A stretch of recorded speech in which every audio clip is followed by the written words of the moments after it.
अस्सलाम वालेकुम दोस्तों, आज की वीडियो में हम कुवैत की कुछ बड़ी और अहम खबरें जो हैं वो आप तमाम दोस्तों के साथ यहां पर शेयर करने वाले हैं। तो अगर आप कुवैत में रहते हैं और कुवैत के हालात से बाखबर रहना चाहते हैं तो इस वीडियो को आप शुरू से लेकर आखिर तक जरूर देखें। दोस्तों वीडियो पसंद आए लाइक और शेयर जरूर करें। चलिए दोस्तों बढ़ते हैं अपडेट की तरफ।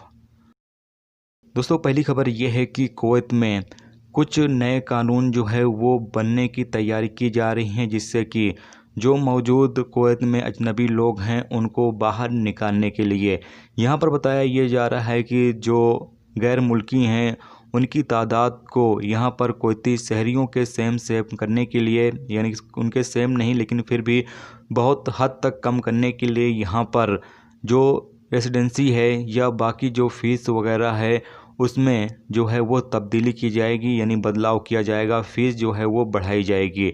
इसके अलावा यहाँ पर ये भी कानून बनाने की बात की जा रही है कि कुवैत में 15 साल से ज़्यादा कोई भी अजनबी जो है वो नहीं रह सकता है। 15 साल होने के बाद उसको जो है वो कुवैत से बाहर निकाल दिया जाए। इसी तरीके से जो कानून है यहाँ पर बहुत तरह के कानून जो है वो बनने की बात की जा रही है। ख़ास तौर से ये कानून का मकसद जो है वो जो अजनबी लोग ज़्यादा कुवैत के अंदर मौजूद हैं, क्योंकि अभी कोरोना वायरस की वजह से कितने अजनबी लोग कुवैत के अंदर मौजूद हैं वो तमाम के तमाम जो हैं वो बाहर आ गए हैं। उनकी तादाद जो है वो सामने आई है कुवैत हुकूमत के। तो इसीलिए यहाँ पर जो संसद खलील अल सालेह हैं और बाकी भी यहाँ पर जो संसद हैं उन्होंने इस तरह के सवाल उठा रहे हैं कि कुवैत में जो मौजूद अजनबी लोग हैं उनकी जो तादाद है उससे यहाँ पर कम करनी चाहिए, और जबकि यहाँ पर कुछ नए कानून कुछ नए रूल्स लगाने चाहिए और इकामा रेसिडेंसी जो फ़ीस वगैरह है उसको बढ़ाई जानी चाहिए। जबकि 15 साल के बाद जो अजनबी लोग हैं उन्हें कुवैत से बाहर निकाल देना चाहिए। इस तरह के जो कानून हैं यहाँ पर पास करने की बात की जा रही है। आने वाले टाइम में हो सकता है ये कानून जो है वो पास भी कर दिया जाए, क्योंकि अभी अजनबियों की तादाद को जो है वो कम करना चाहती है कुवैत सरकार, और कुवैत की जो आवाम है वो कम करना चाहती है। तो इसलिए आने वाले टाइम में हो सकता है ये तमाम तरह के जो कानून हैं वो पास कर दिए जाएँ। तो जैसे इस हवाले से कोई और अपडेट आएगी तो वो आप तमाम दोस्तों के साथ यहाँ पर शेयर ज़रूर करेंगे।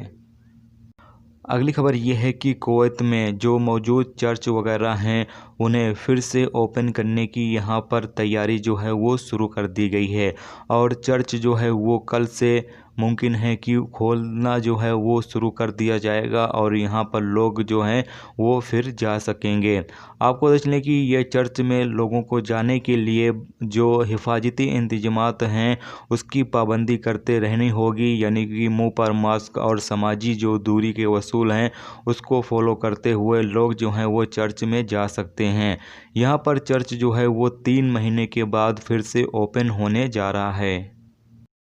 अगली खबर यह है कि कुवैत से आज की तारीख में 34 फ़्लाइटें जो हैं वो रवाना होने वाली हैं। इन 34 फ़्लाइटों में 5,453 लोग जो हैं वो सफ़र करेंगे। इन 34 फ़्लाइटों में 20 फ़्लाइटें जो हैं वो मिस्र के अलग अलग सिटी के लिए जो हैं वो रवाना होंगी, जबकि 14 फ़्लाइटें जो हैं वो तुर्की, ईरान, इंडिया, कतर, इथोपिया और नेपाल के लिए रवाना होंगी।